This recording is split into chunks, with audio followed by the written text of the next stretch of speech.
Ija Iyongona. Good afternoon, everyone. I'm Sarah Sunshine Manning, Director of Communications at NDN Collective, and I'm here at the NDN Collective headquarters in Rapid City, Mini-Luzaha, for our press conference following the apology that we just heard moments ago, a historic apology from President Biden responding to or addressing for the first time, the harms caused by the federal Indian boarding school policy.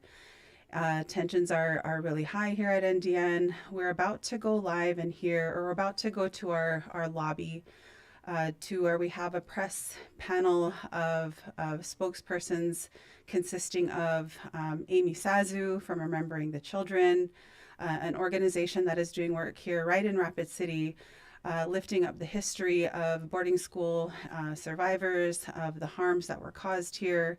Also, we're going to hear from two boarding school survivors themselves, Victor Nohart, boarding school survivor, or I'm sorry, Daryl Nohart, boarding school survivor, and another boarding school survivor, Victor Swallow. We'll also hear from NDN Collective President and CEO Nick Tilson and Dr. Valeria Big Eagle, NDN Collective Director of Strategic Partnerships. We watched and listened to the apology here at NDN in our lobby, and it was really an emotional time. We got to hear from Secretary of Interior Deb Haaland, who we have a lot of love and admiration for, and deep appreciation for all of the work that she has done during this administration. Historic work, investigating, leading an investigation into Indian boarding schools. We heard from President Biden himself, who talked about this dark stain on American history. But here at NDN, we're not just an organization who does advocacy work. We don't just address the issues and call out and name white supremacy and all the harms caused by colonialism. We're a movement building organization. We're active, we're action oriented. We know that words are powerful and apologies are deeply meaningful and deeply emotional. But we also know that there has to be, that the biggest change comes from taking action. That's why here at Indian Collective, over the years, since our launch in 2018, we have done work for education equity here in South Dakota, addressing harms that continue to take place in educational settings. We've supported the opening of the Oceti Shakoi Community Academy, a culture-based school that is a direct response and solution to the years of cultural assaults on our culture, our language, our children, our family structures. We've also funded and supported land back for other schools in California, for example, another culture-based school, a self-determined school. And so, again, I think it's really, really important for us as a movement building organization to not just weigh in on this moment and critique the moment and share how we feel, but we actually have recommendations. We have direct asks of the Biden administration. And while we're deeply grateful for this historic moment that, cannot go without saying, probably wouldn't have happened with Auntie Deb in that office. It wouldn't have happened without our partners and allies, our own Native people, working within that office as well, pushing the Biden administration forward. And on that same note, we're going to still push. We're here to make those demands, and we also have some more information that we're going to be sharing at the end of this stream as well. We'll come back with a closing, because we actually, in addition to our demands, we want to invite the public, everyday people, individuals, tribal leaders, organizations, to sign on to our letter if you agree with our demands, which we're about to go over here in just a moment. I also want to say thank you to our press who are joining virtually. This is an in-person and virtual press conference. So press, thank you so much for being here. I just want to say again, this is a very emotional time for our people. It's a long overdue apology. And anytime you hear an apology from someone who has harmed you deeply, who has withheld even acknowledging what they've done for generations, there's a lot of buildup. So there's a lot of buildup there. And we're about to begin our press conference, and just want to say thank you for joining us. And we send out prayers to all of our people. We all continue to suffer from the residual impacts of what was taken from us, from all of our parents and grandparents who endured And so we're burning sage for you. We opened up with a prayer before we got started. And yeah, we'll wrap up and come back here. And again, sending deep love and appreciation for joining us. And if you can, please like and share so that we can hear from and honor the words of these survivors and all the people that are doing the work to bring forth solutions too. So with that, we'll go over to the press conference. Thank you so much, everyone.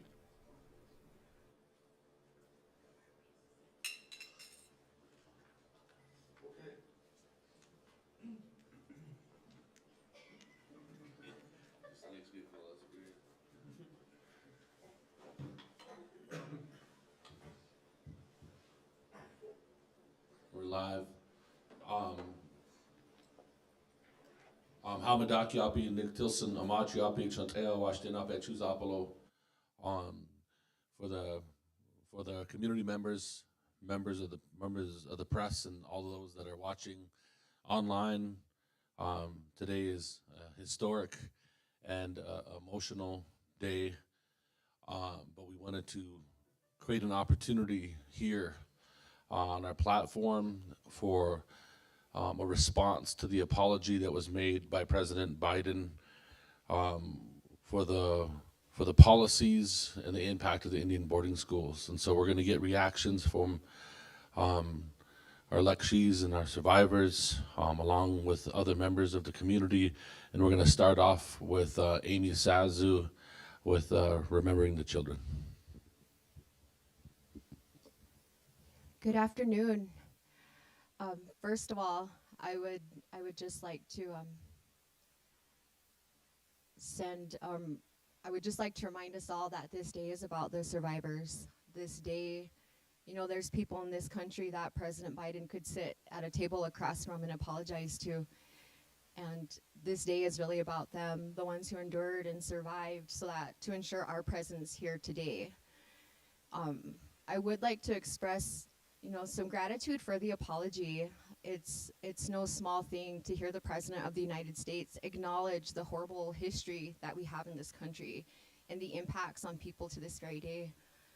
While I'm relieved and appreciative of the apology, though, I am joining the many voices reminding the government and the President, while this is an important and historic first step, it is just that. It's a beginning, and we have a lot of work to do. We talk about healing and reconciliation a lot, you know, and there is no healing or reconciliation without truth.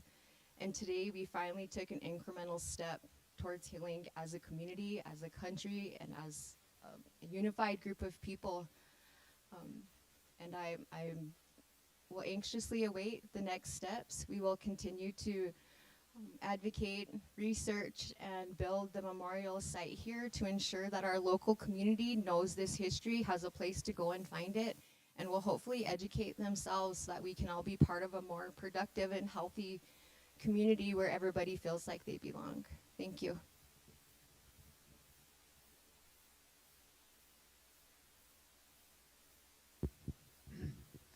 Hello, everyone. My name is Victor Swallow, and I would get here. I'm 85 years old, and this man, our president, has got a good heart. And I think all of us in here got good hearts. We're here. I am an Oglala Lakota with ties to the Northern Cheyenne. I went to boarding school when I was 6 years old in 1945. I was there for 2 years, and it was hard for me to talk about it, that break away from your mother, and many, many years I could hardly talk about it without tearing up and choking up, but in the last 10 years I was able to talk about it. There was kids going there that had to learn English.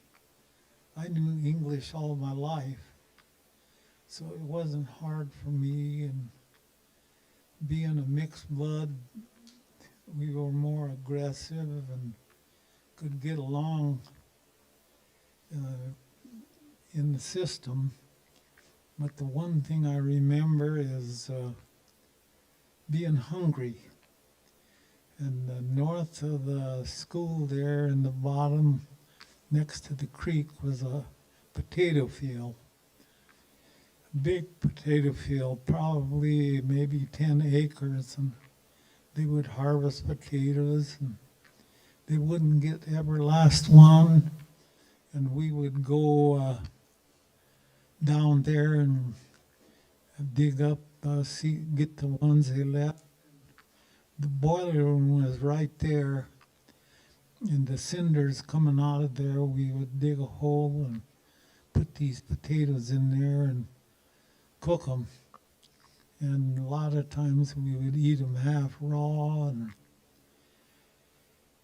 my mother went to that same school, and she went to the 6th grade and then to the Rapid City Indian School to the 8th grade.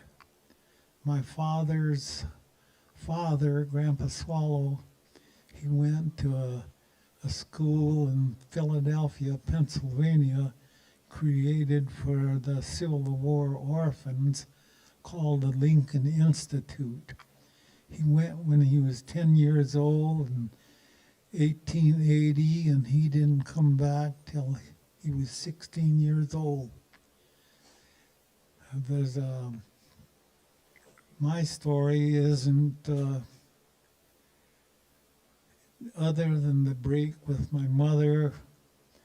I adapted and did okay. But I'm honored to be able to share a little bit. I got a whole bunch of stories to tell. Thank you.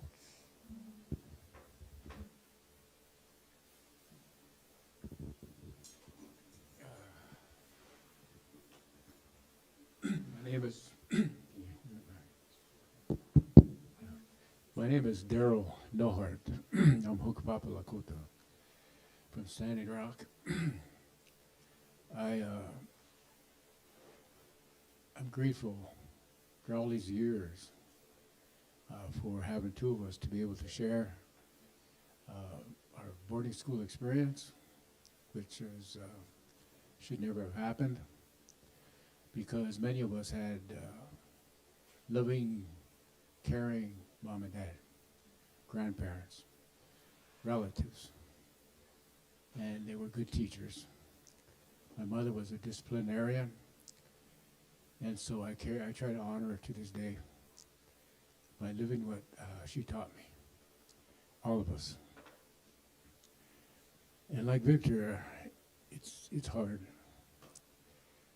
I mean, I've carried this for quite a few years. Like I'm 78, I'd say 71 years, the separation from my mother. And when I have to bring up those memories, it just comes in. I don't know if anybody can understand the connection many of us Native people have with their parents or relatives. And I think the government probably understood something about that, because they separated us in order to make us into them, like them. It didn't work. My mother's love was stronger than that. And so I'm grateful to Nick and his staff and whoever else had the thought to bring us to here to share. I've carried this for a long time, and the one thing that helped me the most was when they said, let those Indians pray. In that 1978 Freedom of Religions Act, where we can pray in the open. You know, and like Victor, the language was pretty much passed just vague memories that I could recall, and to try to pray in my language. And when I try to learn, the fluent speakers that were younger and who had attended these church parochial schools on reservations, you know, I've heard them make fun of us that we couldn't speak our language. You know, you're hell of an Indian, you know, like that. And that's one thing really made me ashamed. Not so much the boarding school, but to be made fun of by your own people. You know, so I taught myself as much as I can. And once I started doing this, the first thing I did was learn the songs. And I was told in a dream that when I would pray, I would pray in English, and nothing would happen. And I was trying to help people. Nothing was happening. Till this voice of an ancestor told me the songs. You must sing the songs. So then I became knowledgeable and taught myself to learn the songs. And so with that, I'll share that with you. And so right now I'm grateful. I don't know what we're going to cover now at this point, but my name is Daryl Nohart, and also I'm an urban Indian. No reservation to go back to. I hope.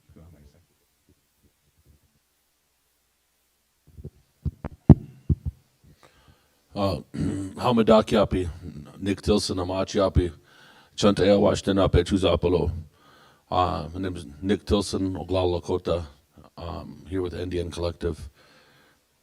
I want to acknowledge the Lekshis and the Gakas here for having the courage to be up here and for having the courage to share your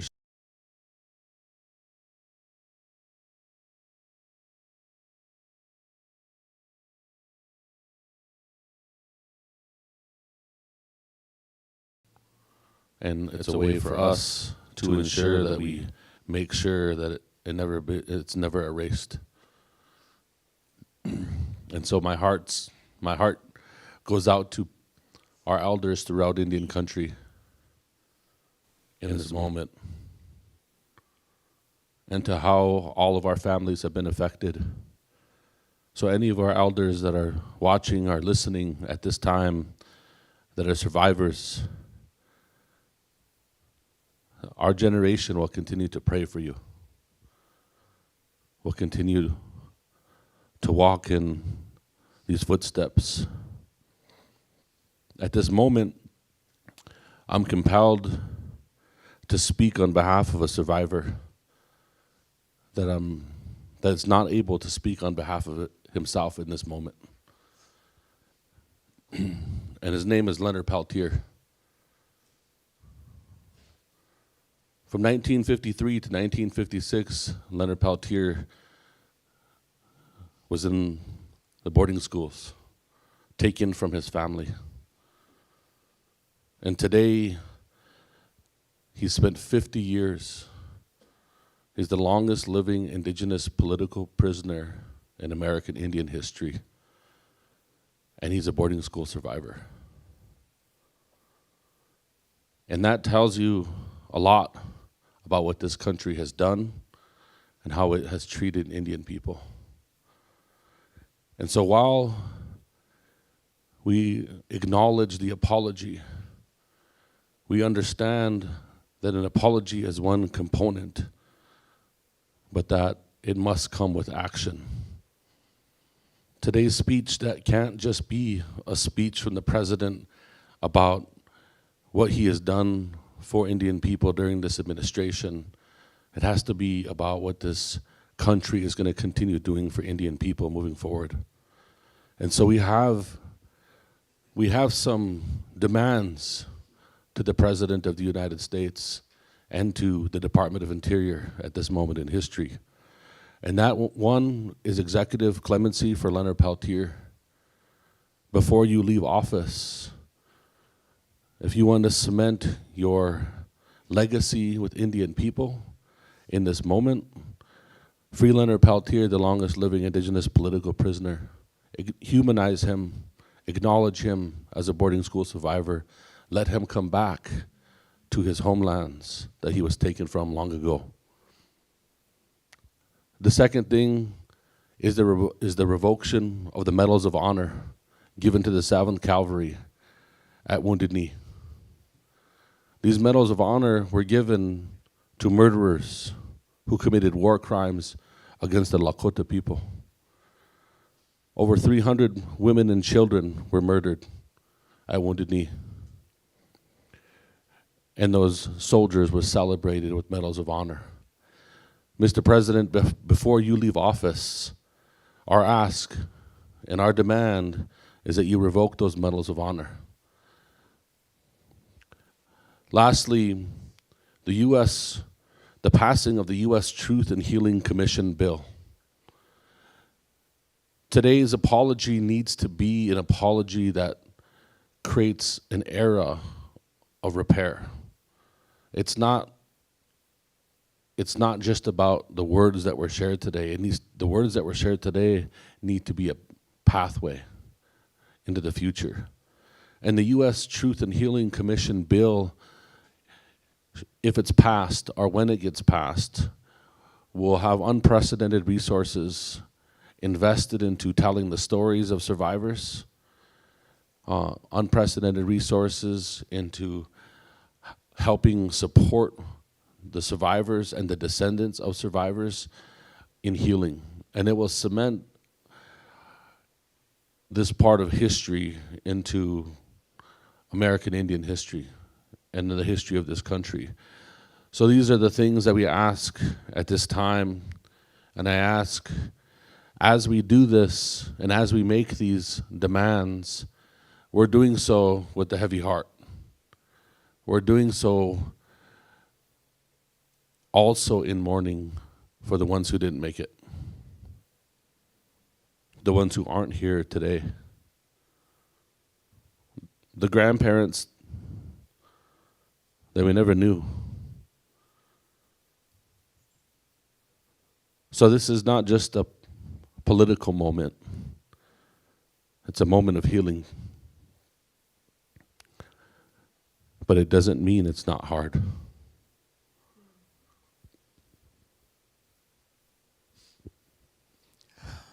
Hamadake Valeria Big Eagle Amache P. I'm a Honktawan Dakota Nakota, and I'm a director here at Indian Collective. But today, I'm speaking to you as a Takoja, a granddaughter. It would be remiss if we did not acknowledge our ancestors who aren't here, as Nick recognized. Those who are not here today, our ancestors that went through the boarding schools, including our Gakas here today. It's an honor to be up here with you.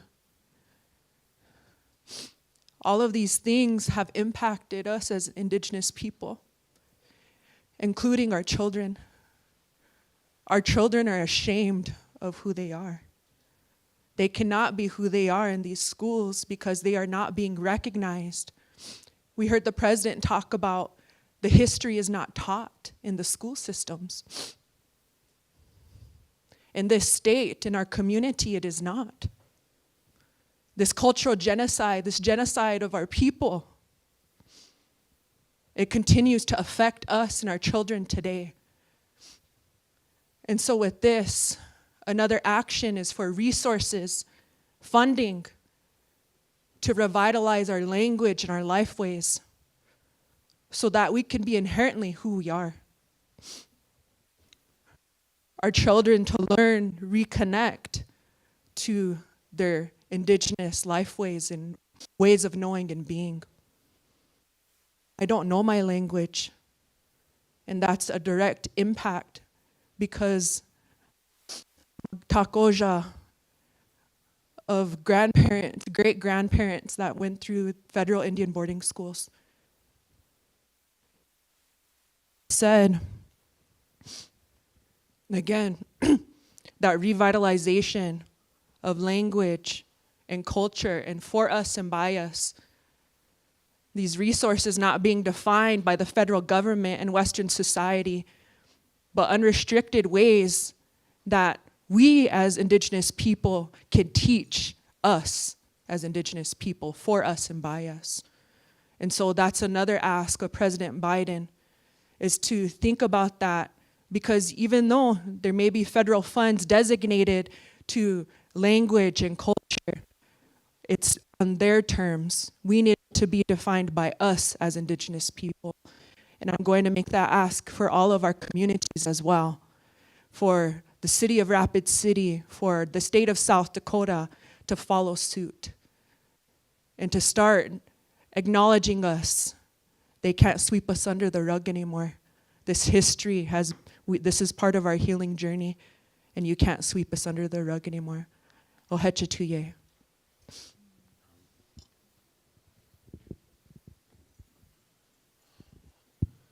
We can take questions at this time from members of the media, or anybody from the public too. I would just like to say, part of that history of the boarding school era, I'm a product of relocation. And I don't speak my language. My mother, I asked her before she passed away why she didn't teach us. There's 12 of us. I'm the oldest of 12.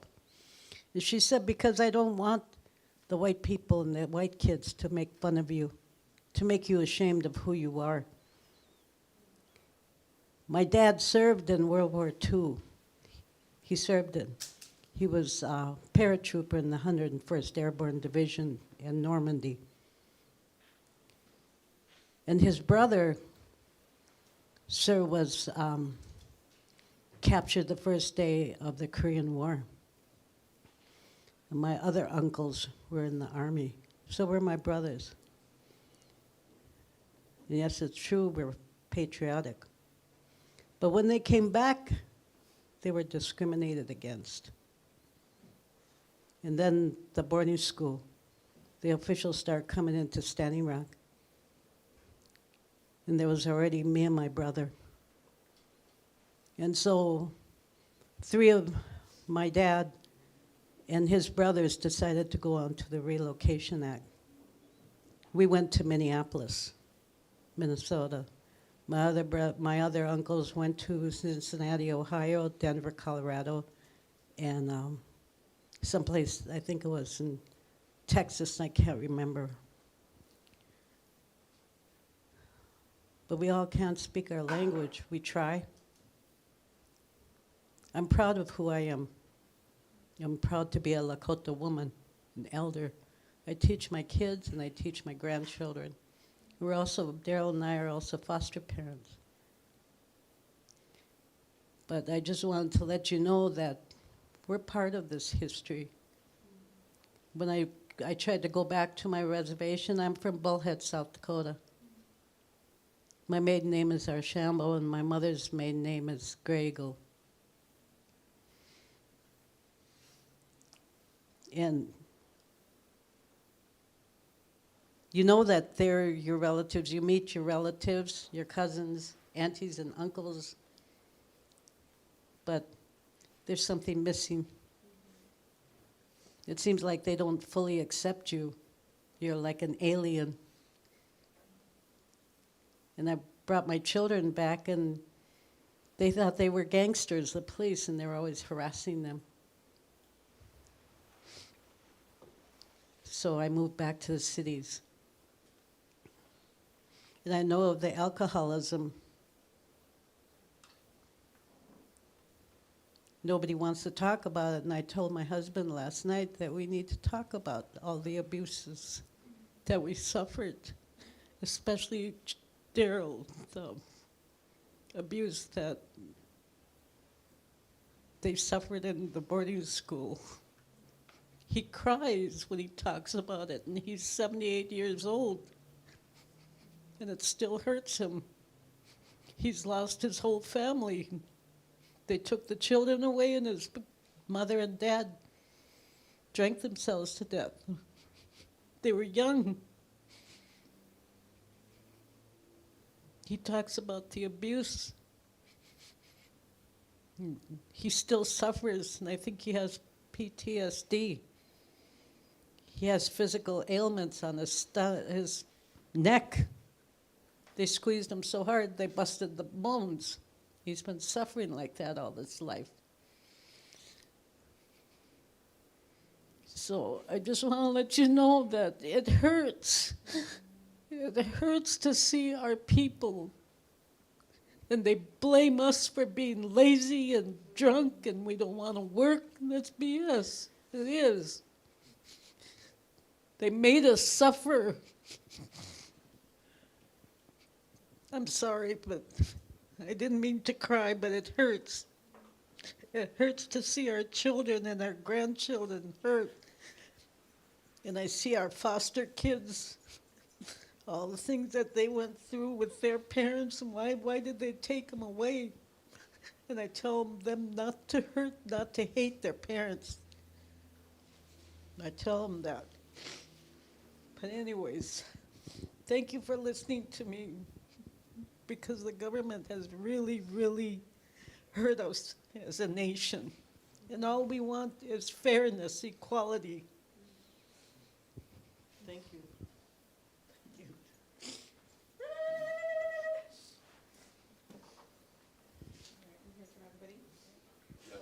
Okay. Okay. Here. There's one acknowledgement that I wanted to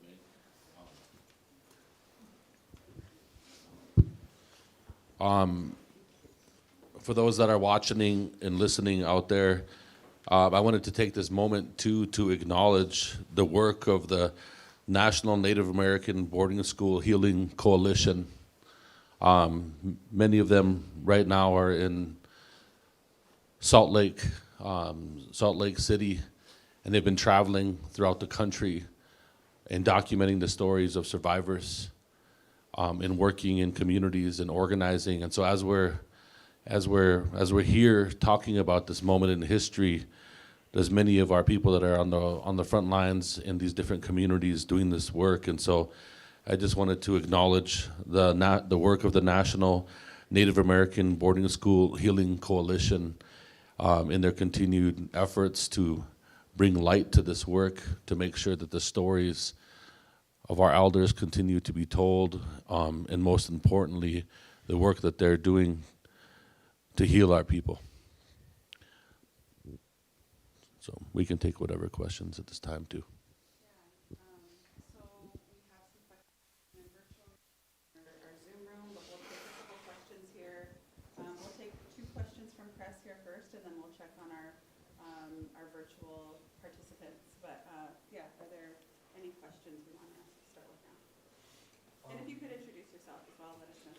My name is CJ Keene. I work for South Dakota Public Broadcasting, and obviously there's still much to do, and this is by no means the end of any of this. But specifically for Mr. Sloan, Mr. Nohart, what does this apology mean to you, and how do you feel upon hearing this? For whoever wants to take that. Do you want to answer that?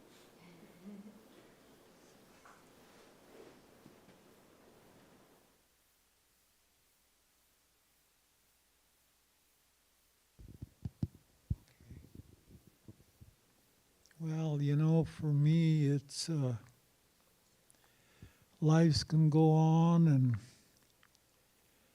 I'm thankful that at least some higher up apologized for the treatment of the Native people. And it's not just local, it's everywhere.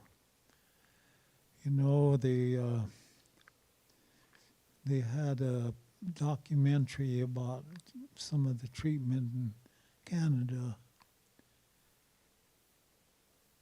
And for a guy like myself, so busy out making a living and traveling in 8 states and as a union bricklayer, I never had time to think about other people.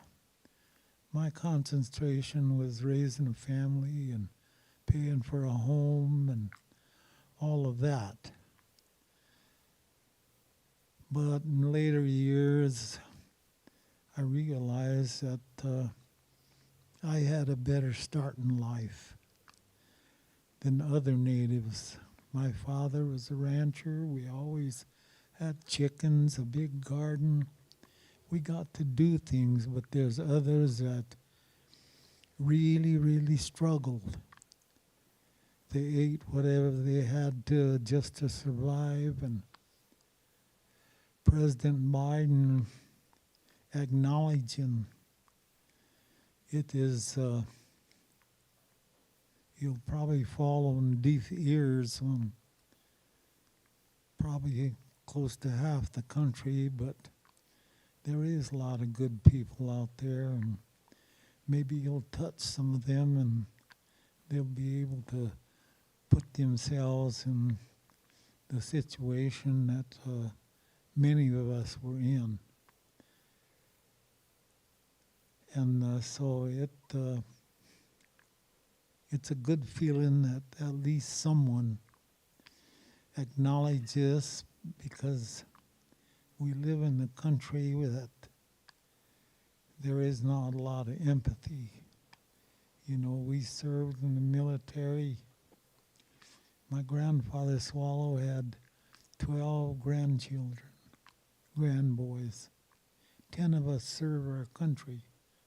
His youngest boy turned 17, and he signed for him, and he was in Pearl Harbor when they bombed Pearl Harbor. My dad would talk about it, and he'd choke up, and he'd say, he was just a boy. We did that. We did that for a country that never treated our people right. One other thing I want to say about this is my mother told me about a guy that got killed in World War II, and he was from one of them tribes from the eastern part of the state, and he wanted to be, his people wanted him to be buried in Sioux City. The city of Sioux City didn't want him in their cemetery, so President Truman came, and he's in Arlington. So there's a lot of wrong going on, and it's still going on, you know, but we as a people, we got to acknowledge our own shortcomings, and there's plenty of that. Thanks for the question, and thank you.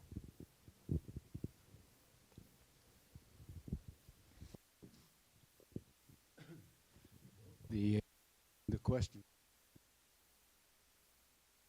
simple one for me. About the apology? The question is a simple one for me to answer about the apology, because I've heard many apologies, you know, and I've shared my story, you know, many times, hoping that it helped me myself get better.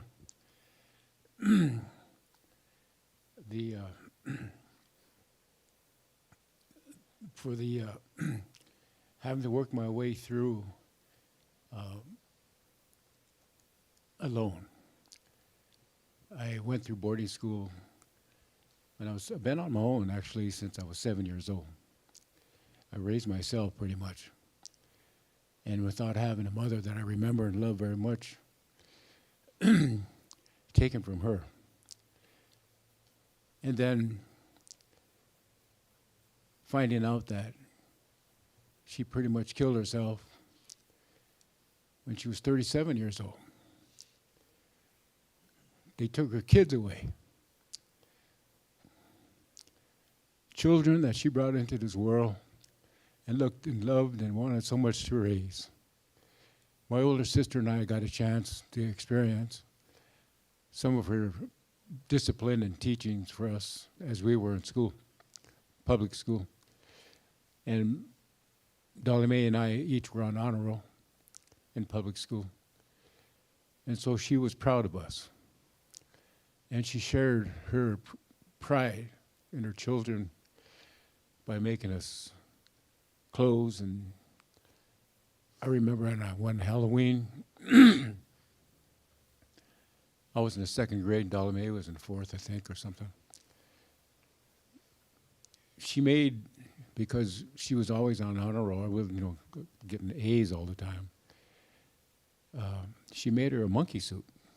I didn't get that, but she got a monkey suit and she got to go out on Halloween.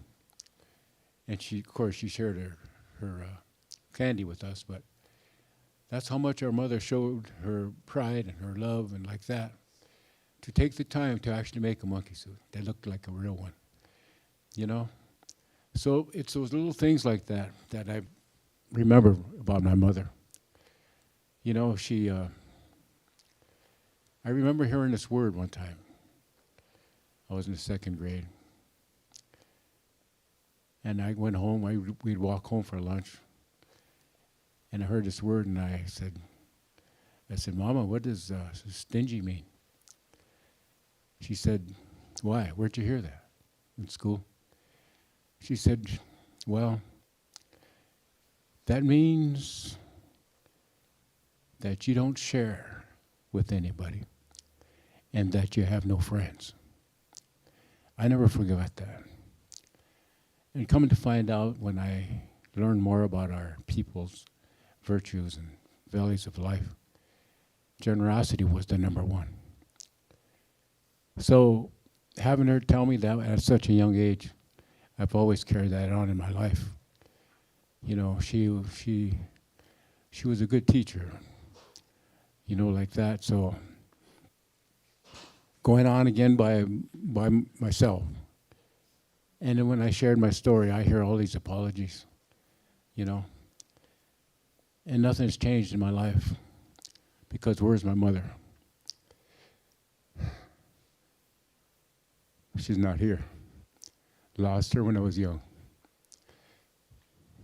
Because they wanted to civilize us and to be like them and not be able to see her again, ever. Until 1965 when she passed away at 37 years old. And I was stationed in San Diego. Doing something for a government that was actually trying to destroy us. And so, I'm sorry, it doesn't work for me.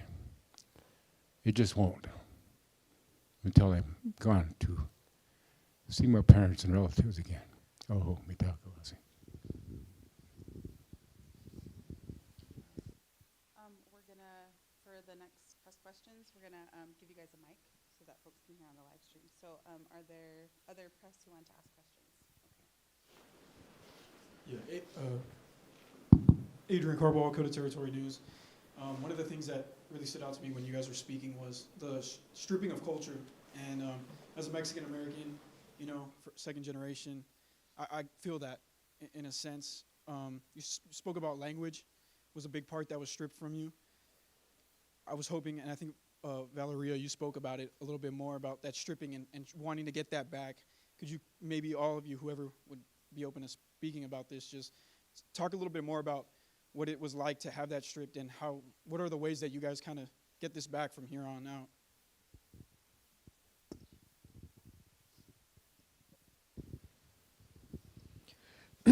Hamadakipi.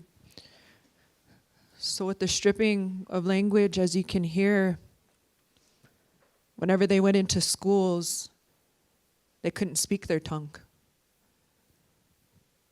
They were physically abused, all of these things, and even ashamed because they couldn't speak their tongue anymore around even their own people. So I know my experience, and I can only speak from my experience as, again, a Takoja, granddaughter of grandparents and great-grandparents that went to a federal boarding school, was that they had to speak in secret. They couldn't speak their language. And my grandmother, she didn't learn the language. Later on, I learned that my grandpas, They were taught the language, but they didn't teach the girls, or my grandmothers, because they didn't want them to get hurt. They didn't want them to go through that. So in a sense, it was protecting them during that time. And so for me, I never learned that. My mother never learned her language, right? So, but there's always that disconnect, because our language is beautiful. It connects us to not only who we are as a people, but that history, our ancestors. And these language revitalization efforts that are happening, we need that to continue to be resourced. But when I say, like even in the schools, public schools, acknowledging indigenous languages, teaching that, being part of the curriculum. It shouldn't be this whole political thing that they make it to be. It could be part of our healing journey, right?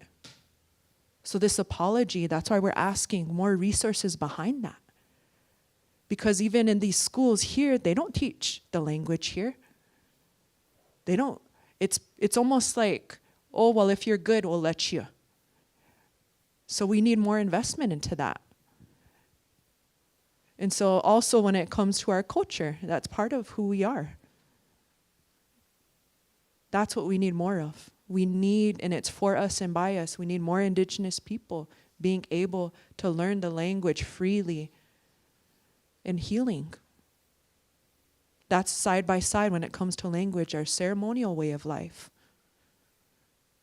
And so whenever I said that, they said they have resources into language and all of these things. But again, it's by Western constructs of society. That funding is tied to their reporting, all of this. And so, but here at NDN, even what we do, it's unrestricted. We invest into indigenous organizations that are doing this work, grassroots. And that's what the government needs to do. Hechatuye.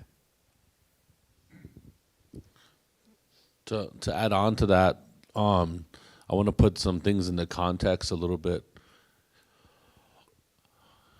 There was an old entire generation of people that during this time that boarding schools were being instituted in this country spoke the language despite what was happening. Practiced the ceremonies when the ceremonies were outlawed. Took the ceremonies underground. Had to do them in hiding, and held on like a tether. And then there was the generation in the 60s and the 70s who fought for the Native American Freedom of Religion Act, who fought for the Indian Self-Determination Act, who rose up against the United States government, who occupied the BIA headquarters, who made these stances, risked their lives and risked their freedoms so that we have our ceremonies today. Our generation here, many of us sitting in this room, we had an opportunity to grow up in these ceremonies because of their sacrifices, because of their fights. So we're now practicing our ceremonies. This press conference was started with the song All in Lakota. And so as sad as it is to look back, in this moment I also must reflect on the warriors, men and women, the matriarchs that have come before us that built the foundation that we stand on. Because both Secretary Howland and the President of the United States both said two things today. That despite all of the things that the United States government did to eradicate our people and to destroy our languages, they failed at doing so. Because of the warrior spirit of our people, because of the resistance that lives within us, because our people's ability and resilience to be able to continue to practice our ceremonies and our lifeways and fight for tribal sovereignty. And so at this moment, I acknowledge that part of this conversation. And to be clear, we didn't wait for the United States government apology. We didn't wait for the United States government to then one day wake up. It was the culture of resistance and organizing that woke them up.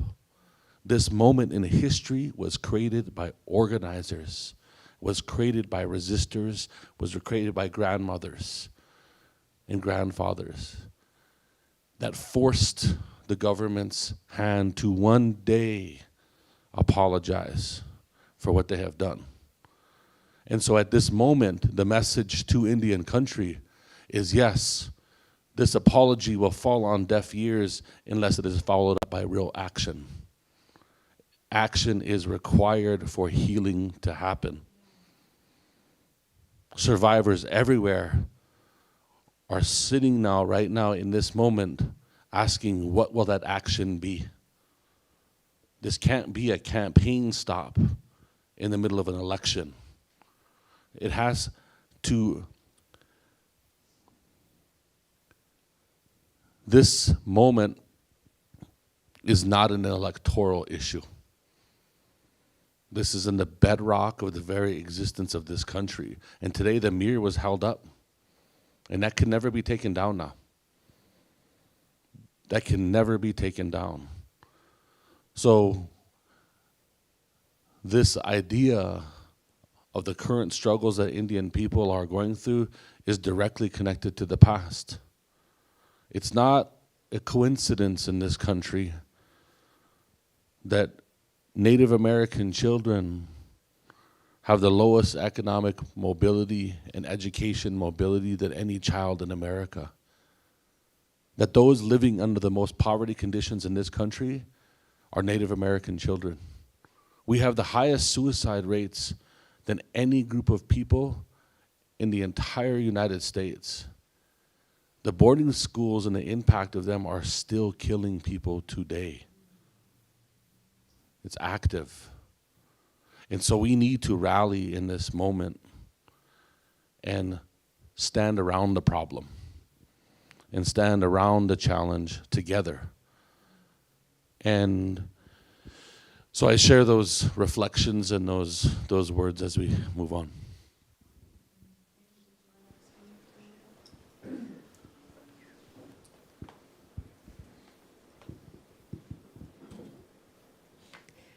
You know, forcible removal of culture and language today, what you see is a room full of second language learners, people who are just now trying to reclaim their languages and learn. What it looks like is our children not knowing anything about who they are and not getting any of that education while they're in school. We see, you know, big pieces of American history erased, specifically the parts that concern American Indian people and the land that we occupied that the government wanted. And that's what it looks like now. It looks like trying to teach your kids ceremonies that maybe you've never seen done and trying to find opportunities for them to learn. It looks like people learning in different ways and always questioning if it's the right way or if you belong or if you're doing things the right way. And I speak from my own experience, my experience as a mother and as a daughter of boarding school survivors. And so I know what it looks like. I also know that as we move generations away from this, the impetus, you know, of when this started, the mid-1800s, that I see the changes happening though, and that loss of language, that stripping of it, what Nick talked about, that fighting spirit, that is we're still. It's why we will always be here, and it's why we will never leave the Black Hills and will always be in Rapid City. But the means that we take that education into our own hands, and we're doing it for ourselves. And that's what you see. The language revitalization, the cultural revitalizations that you're seeing everywhere are what it looks like 150 years later when people are proud of who they are despite everything and want their kids to feel that and carry it through their DNA too. I want to reflect on the words of a mentor of mine, Beverly Stauber Warren, passed this past April. But one thing she always said to me, you know, to kind of think about trauma and epigenetics and the way it travels through us and how it becomes part of us, is she would say trauma it travels through us, all of us. We all carry it, and that's something, you know, Sister Sunny was reminding me of outside, because tears started flowing, and I couldn't really explain why. I still can't. But it's because it is part of us, and so is that strength. And now what you're seeing is the reclamation and this idea that despite all of that, it trying to take all, it never happened, and it never will, because we're proud of who we are. And these efforts to break us, you know, have never, they don't work. We're all still here, we're still working, and it's why the Remembering the Children Memorial and this community is so important, because this history needs to be taught, learned, and embraced by everybody for true healing to happen. We need to see our local leaders also acknowledging this apology and acknowledging that we have work to do, and that the work might not happen today, it might not happen tomorrow, but it needs to start, and we need a commitment, and we need to see funding behind these commitments.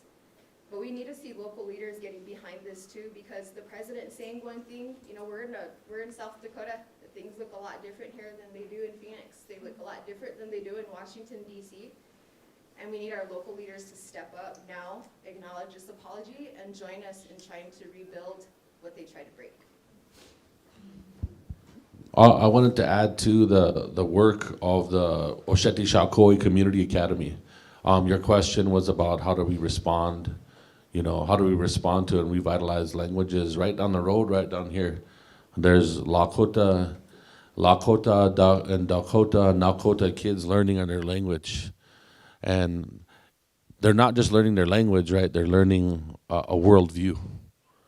They're actually using both sides of their brain, because they're learning both Lakota and English, and they're learning a worldview. They're reclaiming that worldview, and that language comes from the environment. It comes from the natural environment. So it's a reconnection to that too. That's happening in this community, and over the past really 45 to 50 years, there's language warriors throughout Indian country, from the Akwesasne Freedom School all the way to the language nests and the movement that took place by the Kanaka in Hawaii, to the Blackfeet, to the CARES Learning Center down there in Pueblo territory. That body of work is work that needs to continue to be supported from both public and private funding. And so I think that's the other thing, is that continuing to support schools like that, and that's happening right here. I mean, the Osheti Shakoi Community Academy is a response. It's a direct response to what happened to the boarding schools. It's creating a solution. And yet, not one public dollar in the state of South Dakota, not one public dollar from the city of Rapid City or this community goes into that school.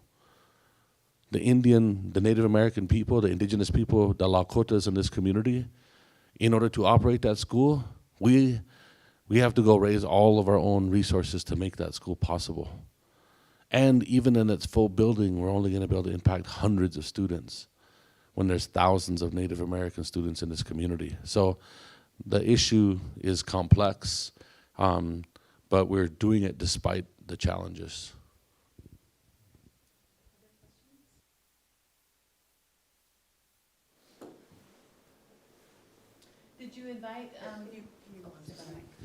Did you invite city leaders and council members to come today?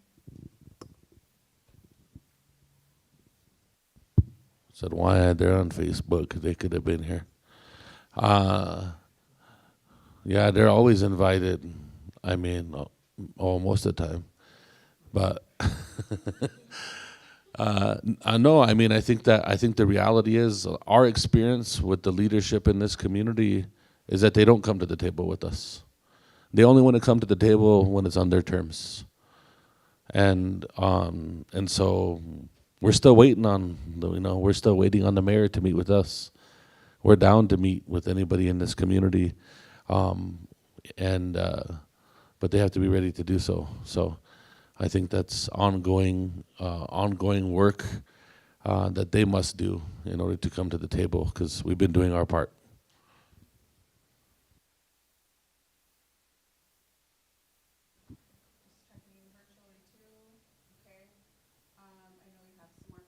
Are there any other questions from press in the room? So maybe what we can do is just kind of go through, and if there's any, is there anything else you guys want to share or touch on? It's kind of directional, so you have to tell. Okay. You have to hold it a little closer. Cover the bottom, to make sure not to cover the bottom. Yeah, I would just like to bring up this language. I remember, like when we were in boarding school, you know, where we're young, and I was in the 3rd grade when I was first sent there, and my little brother was in the 1st, and Dolly Mae was in the 5th, I think. Whenever students would come in and get off the bus, and when they would speak in their language, you know, they had some students there that stayed year-round at the school. They would make fun of them, or us. I knew a few words and like that, and then I understood. They would make fun of us, and we're, you know, they would say like, backward Indian. You're backward Indian, you know, like that, and so it became like, you know, you'd get this complex frame of mind that, you know, that's the way Indian country was after a while. People were like that. You see, so you just kind of went on your way and got into the education. That was a major part of why we were there anyway, so we wanted to excel. That part, so yeah, this teasing and name calling, that was a big part of why so many Native youngsters didn't speak the language, didn't want to be humiliated that way. So.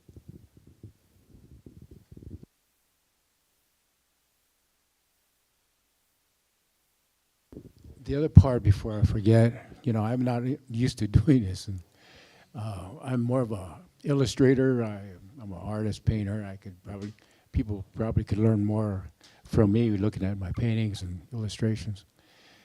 But the thing with in doing well in school, I just want to put this out there because of being relatives and how special elders were to us. I remember when I got invited to go to the White House. I was a freshman in high school because I was a good student and I was a good athlete. So I agreed. I was going to go meet President Eisenhower. And so it was all set to go, but I got word that I heard that somebody mentioned my grandmother, Grandma Nohart, that she was still alive. See, I had no idea if my parents were alive or any of that, my family. When I heard she was alive, I got so happy, and I wanted to go see my grandma. There was this guy, he worked for this church army. He's the one that told me that, and that she was alive, and would you like to go see her? I said, sure. I made plans, and so when told him I wanted to go see my grandma, and I didn't want to go meet the President of the United States and go to the White House, they called me a troublemaker. You know, what? You don't want to go to the White House and meet the President of the United States? I said, no. But yeah, you know, we shouldn't have allowed you in this school. You're nothing but a troublemaker. You know, so just wants to go home and see his grandma. See, they made fun of me of that too. And so that's kind of how I felt about the attitudes of these schools. They really didn't want us to be happy. They wanted to enforce like that. So it was easy for them after a while because in fact, I was a group leader in grade school. And you earn that position in boarding school. I was walking in front of my group to make sure that nobody would goof around and talk or whatever. We had to stand at attention, military style. And as I was walking down in front of my group, there's this, I get kicked in my hind end by this big old non-native guy, about 6'5", 6'6". He played. I found out later he played football for Oklahoma State University. He come up and kicked me in my behind, and I went way up, and I thought my head was going to hit the ceiling. In the basement, it was kind of low ceiling, and I fall forward. And I kept myself from falling. I was like running towards this drinking fountain, and I thought my face was going to hit it, so I managed to get my hands up in time. He hit me back the head and then kicked me again and knocked me down. And, you know, he picked me up with his big old hands, and I was in a fourth or fifth grade or one of those.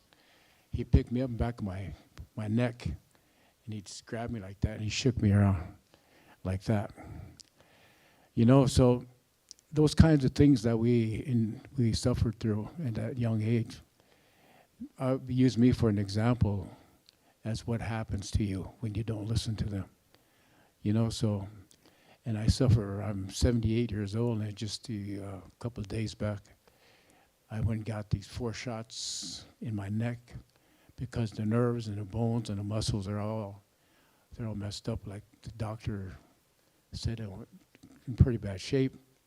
My spine and my neck is always in pain. Those painkillers, I don't want to take none of that stuff. That would probably addict you. But I try to exercise my way out of it. So I'm talking about this because of how this Kill the Indian, you know, worked on us. You know, we were very fearful, and its cruelty that we endured was always there. So language, we didn't dare speak anything, say anything that would cause a beating. So I just want to share that part why language was so easy to eradicate this coming generation, which I belong to. Oh.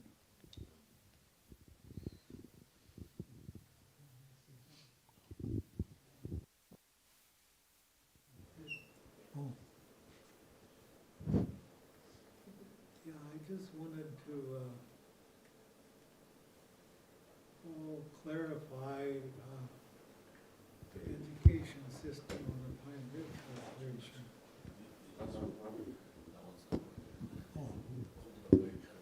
Okay. Clarify the education system on the reservation. On the reservation, we had day schools. The ones I know about is number 4, number 5, and number 6. Now these kids didn't experience the same thing as the ones that went to the boarding schools. And the church schools and the boarding schools, there was very little difference. I think the church schools were more abusive for whatever reason. And the day schoolers, they weren't punished for talking Lakota, and they knew they would go home and that's what they would do. And from the little community where I come from, I was the first kid to go to boarding school, and I was 6, and the rest of them all went to day school.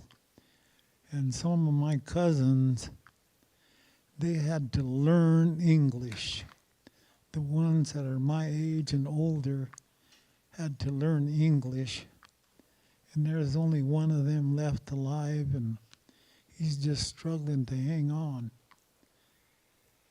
But a mother never talked about the punishment. She was a positive woman, but my dad's sister said when she went to boarding school, she said when the full-bloods talked Indian, they put him in a closet, locked him in a closet with the only light getting into the bottom of the door. Mother never talked much about the Rapid City Indian School, and they were from everywhere. she did tell a story, and I've told it to Amy and anybody that listened. Her mother came up roughly as the crow flies, about 45 miles to visit her daughters. There was two of them, my mother and her sister, who was 2 years older.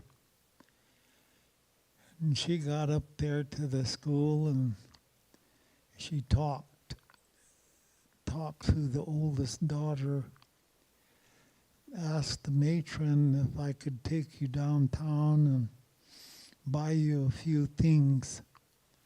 Mother said the matron was a mean woman. She wore glasses and she had a bun in her hair. And so Aunt Dora told the matron my mother wants to take us downtown, buy us a few things. And she said, well, you tell her no, you're here to get an education and she shouldn't even be here. She was holding the youngest daughter, who was about 2 years old. She handed it to Aunt Dora, and she grabbed a hold of this nurse matron and shook her so hard that the bun in her hair came loose, and Mother said her eyes almost popped out. And I thought in later years, that's what Indian women are. They take up, they look after their kids. You see something bad about them, you got a fight on your hands, you know. And I always jokingly say, I'd rather have 10 Indian men mad at me than one Indian woman. And yeah, and it ain't far from the truth, you know. And if you look at the history of Rapid City, them two Indian women up there, Gibby Brown and the Mary lady, brought to light what went on up to the Indian school. And then the different ones that got the Susan, made it into a hospital. It was Indian women. The Indian women are, they're different. You know, if you're squabbling and you're up there to Walmart, and you get in an argument, and she's ready to have it out right there. You know, the guy says, let's wait till get outside. The hell no, we'll get it done right here. You know, so Indian women, they do a lot of talking, and they're the ones that change things, you know.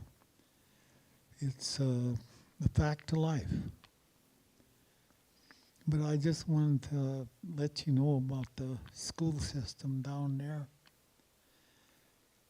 And there's so many of them. If I had to look around in this room, there's that lady there and him. I would guess they were fluent in Lakota, but they got a story to tell. And my mother never taught us the language like everybody else says. She didn't want us to go through the hardship and pain she went through. Thank you.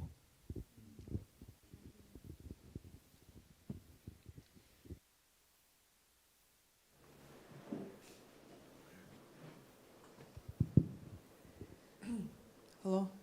Can you hear me? Okay. And so, you know, we hear of all the things that, whether that's education disparities, health disparities, you know, behavioral health, whether that's the suicide rates we know that Indigenous people are overrepresented in, the socioeconomic impact, you know, all of these things. I want to make it very clear that language and culture contribute to the healing and the well-being of us as Indigenous people. You know, that physical, mental, emotional, and spiritual health, that's that gap that we see. And so that's part of our healing, is the revitalization of language and culture.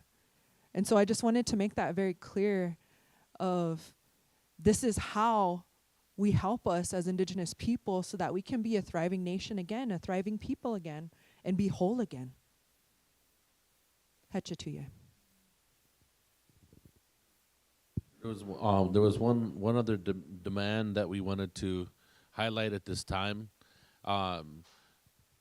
There's still the BIE schools that exist throughout Indian country, and those BIE schools, many of them, there is a direct translation of some of the culture that had come from the boarding schools into those schools, and in particular, we're calling to instruct the Bureau of Indian Affairs to conduct a full-scale investigation into the Tuba City boarding schools' failure to address misconduct and support nationwide reforms and demands by parents and students to protect children in BIE-run schools.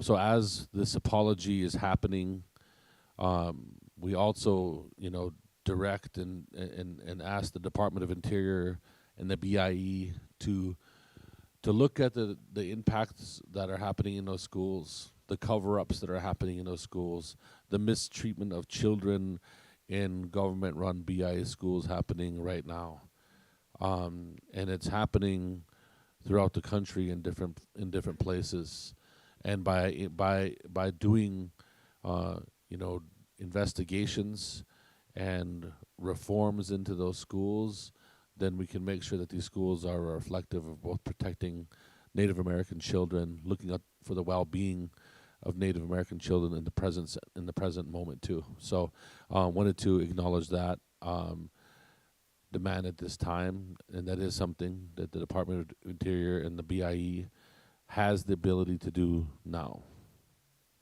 along with this apology. We had a comment in here, over here as well, one more time. Sorry, I think I like to talk. I'm sorry, but I have a lot of things going around in my head. I'm 77 years old. My husband and I have experienced a lot of things, good and bad. But we're talking about our culture.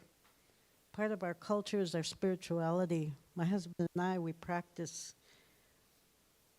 I was raised in Minneapolis, and when the American Indian movement came, that was the first time my mother acknowledged that there was a different way of praying, because she was raised in a boarding school with Catholic nuns in Rochester, Minnesota. And we're from Standing Rock. So she was taken away, but she was fluent. She was fluent in the language. My dad wasn't. He died early, so my mother depended on me and my brother to help raise the kids, which I've been taking care of kids since I can remember my memory. But the spirituality has, when you grow up in the city, there's a lot of influences, and drinking was part of it. And I drank when I was young. I thought that was part of life, part of being, going to parties and whatever. But I started late in life. When I was married once before, and anyways, he was an alcoholic and very abusive, and so we got a divorce, and Daryl is my second husband. And he taught me, I couldn't believe, he taught me so many things. I grew up thinking it was hunky-dory, really. Life was hunky-dory. Then all those memories started flooding back when he started remembering, and I never came to Rapid City. I never did until I met him, and that was in 1990. I went back to Bullhead with my mom and dad when he was on vacation, but those were childhood memories. my memories, I met Daryl when I was in my 40s, and him too, he was in his 40s. And he taught me about the sweat lodges. I mean, there was sweat lodges going on in Minneapolis. I knew that, but it was all that there was a lot of Anishinaabe people, a lot of different tribes from Wisconsin, Minnesota, whatever. And so it was like a mixture of all different, but the sweat lodges were the same. And then, anyways, when I met him, he taught me a lot about the history, about the boarding schools. I never knew about that. My mother and father kept that stuff away from us. And so that, meeting him, I didn't drink after that. Him and I, we never partied, never drank, but we went our spiritual way. And to this day, you know, we've done our commitment to the Creator, Wakantanka. And I've learned the language through the songs only. I can't speak a conversation, but I can speak my language in the spiritual prayers, the songs, the Sundance songs, and in prayer, the sweat lodges. So, you know, our culture is beautiful. And I remember my grandfather, he told me about some of the things. He said, we got our language from the animals, from the birds. And there was really a lady, her name was Ishi. She was a grandmother, and I was like in my 20s. And he said she raised special dogs for a ceremony, and I didn't know. He did spoke. He introduced me to the prayer plate, the offerings. He taught me that, and that was amazing. He did talk a little bit about the abuse in the, what was the boarding school, Daryl, in Wakbala? What's the name of it? Yeah, he went to that, and so did my dad. But he told me a little bit about the abuse that he experienced and he seen at the boarding school when he was little. And the reason why my parents left, and his brothers, his family, a lot of people fled the reservation during the boarding school area so that the children, they wouldn't take us away from them. They went on relocation to become white, but that didn't work. But I just wanted to let you know that our ceremonies, Daryl and I are sun dancers. We went up on the hill. We've done everything, and we're teaching our kids. And when we lived out in the country in Rapid City, we had our own sweat lodge, but we don't have one here. You know, there, as many churches as the white man has, I think it equals the bars. How many sweat lodges do we have here in Rapid City? We can count them on one hand. Why? We're not allowed to practice our spirituality. It's not a religion, it's a way of life. And I just wanted to express that, you know, that culture really is beautiful. It helps us to become a people. And that's something that our children should be taught. My kids, my grandchildren, my children, our foster kids, they all look forward. When it comes springtime, they say, Grandma, when are we going to go to Sundance? Are we going to go to Sundance? When can we pray? Where's the sweat lodge? We miss it. We miss praying. So, you know, that's part of our life. Thank you, Sharon. I think we wanted to wrap up with a last statement from Amy. I know folks, we want to make sure and allow our elders to get up and move around. But Amy, do you want to share some closing remarks? Yeah, I just want to express my gratitude for this day and to be able to sit here I'm grateful for the survivors and for men like Victor and Daryl who are willing to share their stories and share that pain so that we all can understand a little bit better about what they've endured.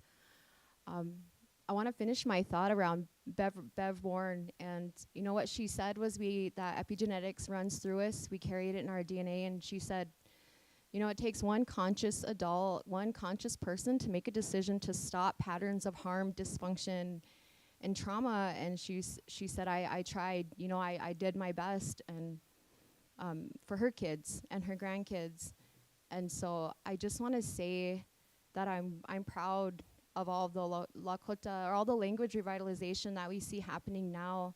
And I just want to tell my peers and people of our generation that I'm proud of you, and I'm proud of all of us and the fight that we're in together to reclaim what is still ours and what is still here, and just that we're making sure, we're ensuring that these things are going to be carried on. And I just want to say that I'm really proud of all of us. I'm proud of all of you, everybody. I'm proud of our children. You know, we get to see our kids singing now and speaking language and playing hand games, and I'm just proud, and I want to express that. I also want to really, you know, my own trying to stop it, my own family, you know, my mom and dad, and I want to thank my mother, Myrna Leader Charge Trimble, for making that conscious decision to raise me in a sober home around spirituality and ceremony, because I think that it saved my life. I'm really grateful to my mom and my dad. I'm grateful for my children and our grandbabies, and that we're going to continue to see the healing happen. So we are 3 generations from, you know, our relatives who are taken, and I'm excited to see where we'll be in 4 more, to see 7 generations away from that the impetus of that trauma. And I'm just really filled with gratitude for all of the work that's being done across Turtle Island to see our people really all in this moment of reclamation. So it feels good, and it feels like a good ending even to this day. So thank you. All right. Thank you everyone for coming. We appreciate it. Thank you.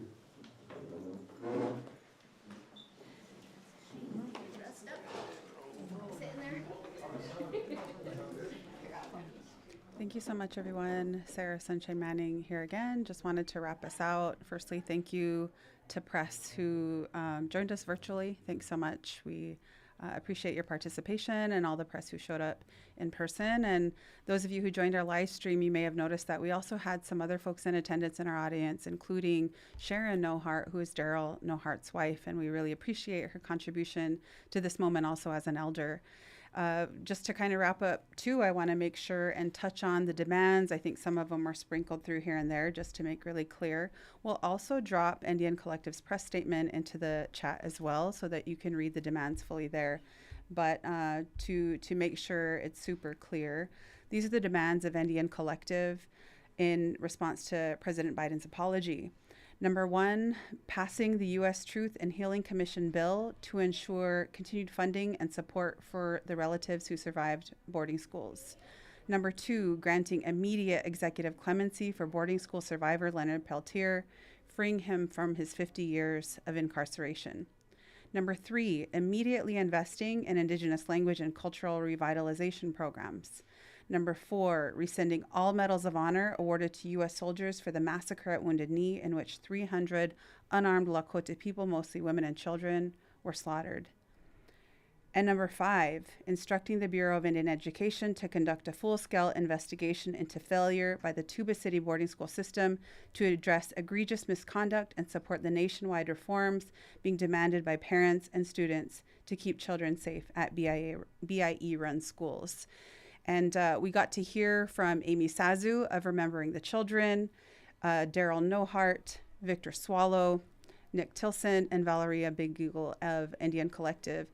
And to be really, really sure, as you heard from all of the survivors, this isn't just about the loss of language and culture. This was about the assault on our collective well-being as a people.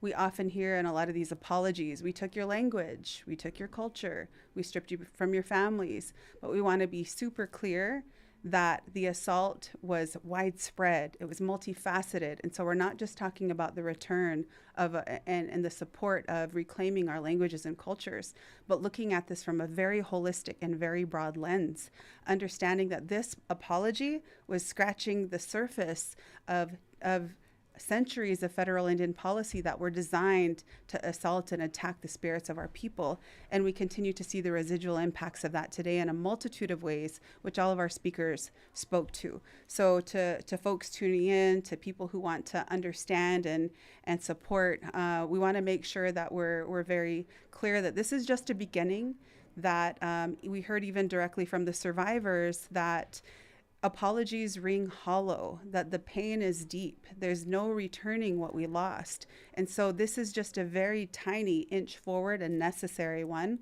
of acknowledgement, but so much more needs to happen. So for those of you watching, there's a way that you can support in our call to make these demands. We're going to continue pressuring and applying pressure to the Biden administration, because regardless of this election, there's things that the Biden administration can do before Biden leaves office, because he is going to leave office. There's also things that whoever takes on the next presidency, there are things that Congress can do. As folks named on the press panel as well, there are things that local municipalities right here in Rapid City can and should do. And in every area, every place across the so-called United States, Turtle Island, Hawaii, who also suffered assaults from boarding schools, there needs to be a local approach, starting with acknowledgement above all. So again, just really appreciate you all being here. I was mentioning how you can support. NDN Collective has put together a sign-on letter where individuals, you don't have to be a tribal leader, you can sign on as yourself. If you agree to these demands, please sign our sign-on letter. Please share it with your relatives. This is a way that your voice can be heard. As Nick mentioned, this wouldn't have happened without organizing and mobilizing and being loud, making demands. It's okay for us to make demands. In fact, it is necessary, and that's how all change has ever been made. And we know that here at NDN Collective. It's about making demands. It's about illuminating the harsh truths. And it's also about collectively building and actively being a part of that solution. And a lot of those solutions were named. Amy Sazu is a part of that solution, NDN Collective and the Ocheti Shakowin Community Academy, and many other schools that continue to do this work, many other people who continue to address the injustices and struggles of our people, building culture-based solutions, reconnecting families, doing all the healing work that is truly essential. But again, a huge part of that healing is acknowledgement, is deep acknowledgement and ongoing commitment from all entities of the federal government, from local municipalities, from current Bureau of Indian Education schools, which are an extension of the federal government. And so you'll notice that all of our demands touch on the complexity of how federal Indian boarding schools have affected our people, including Leonard Peltier. Leonard Peltier living in an era where in the 1970s, the Red Power and American Indian movement was truly about addressing these injustices that stemmed from federal Indian policies. And many of those members of the American Indian movement and Red Power movement were boarding school survivors, including Leonard Peltier. And this acknowledgement of the truth also highlights that there's a lot of truths that the United States government needs to acknowledge. There's a lot of things that need to be corrected and fixed, including rescinding the medals of honor. That is the narrative issue. That is the painting of the colonizers as the victors, as the heroes to win medals of honor, and indigenous people being disposable. Our real experiences, like massacres, being hidden and painted as the victories of the colonizers. In that same way, in that same vein, that is how the story of Leonard Peltier has been told. Painting Leonard Peltier as someone who he is not, painting him as a murderer when we know he did not commit the crime. We know that he has been unjustly incarcerated for 50 years. So another narrative shift that this government needs to be accountable for and take responsibility for, and the Biden administration can do something about it. And to be sure, we know that those of you joining us, our friends and allies, You know, you're likely joining. We're likely preaching to the choir right now. This is press conference, but it's also speaking to our audience and our people as well. So thank you so much for joining us. We really appreciate your support. It's so important to us as NDN Collective to also put resources towards lifting up the stories of our people by creating media by and for Indigenous people and all of our allies who want to support. So again, thank you, and we will drop our sign-on letter in the chat. And please, if you're not active on social media, you can also sign up for updates at ndncollective.org. Enter your email, and we could also make sure that the sign-on letter is sent to you that way too. But thank you so much again, everyone. I'm Sarah Sunshine Manning, Director of Communications here at NDN Collective, and we really appreciate your support. Take care of yourselves. Do what you can in your communities. I'm sure we could all use a good smudge after that. Drink some water and know that, you know, we're a part of the solution, and it's applying that pressure and being there for each other and supporting each other on the path forward as we hold this federal United States government accountable. Thanks so much, everyone.